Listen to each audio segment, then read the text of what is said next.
सक्षम नेतृत्व ही शिवसेनेत अनेक वेळा घडलेली आहे. त्याच्यामुळे शिवसेनेत कोण जन्माला आला तेव्हा तो नेता नव्हता.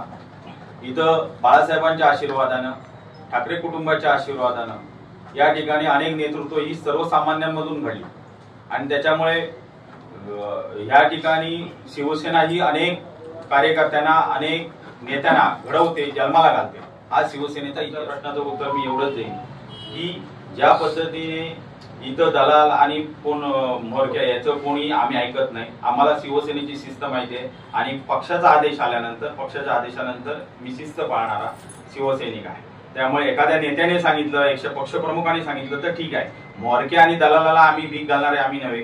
त्याच्यामुळे जीजी उपरकर यांनी सुद्धा आमच्या पदाधिकाऱ्यांचा मान सन्मान ठेवावा एवढी त्यांच्याकडे अपेक्षा आहे की येऊन इथे पदाधिकाऱ्यांचे, आपल्याच पदाधिकाऱ्यांना अशा तऱ्हेने म्हणणं, दलाली आणि म्होरक्यांचं ऐकणं ही खऱ्या अर्थानं आपल्याच पदाधिकाऱ्यांची कुठेतरी आपण हे काढतोय, निंडोरे काढतोय. ही काढू नये ही अपेक्षा, इथं विनंती आहे त्यांना की त्यांनी यावं, त्यांनी बोलावं. ते संघटना हिताच्या असतील, त्या काही गोष्टी असतील त्यांना योग्य वाटतील त्या, परंतु त्या दृष्टीने संघटनेचेच पदाधिकारी कुठेतरी दलालांचा ऐकतात किंवा म्होरक्याचा ऐकतात हे होणार आहे. शिवसेनेची शिस्त नाही.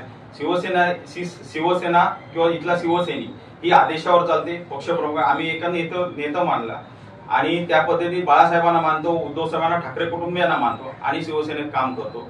त्या ठिकाणी वेंगुर्ल्यातला विषय मी आजही सांगतो, वेंगुर्ल्यातला विषय होता. मी आज सावंतवाडीत खरं तर बोलायला इच्छुक नव्हतो, फक्त तुम्ही विचारलात असं नको व्हायला उत्तर नाही दिलं म्हणून. पण वेंगुर्ल्यातला विषय, वेंगुर्ल्यातले आम्ही पदाधिकाऱ्यांनी मांडला त्या मीटिंगमध्ये आणि त्या पद्धतीत तिथं बोललो. तो विषय आमच्यासाठी तिथं संपलाय. त्याच्यानंतर साहेबांच्या सुद्धा आम्ही कानावर घातलेला सगळा विषय, आमच्यासाठी तो विषय संपलेला आहे.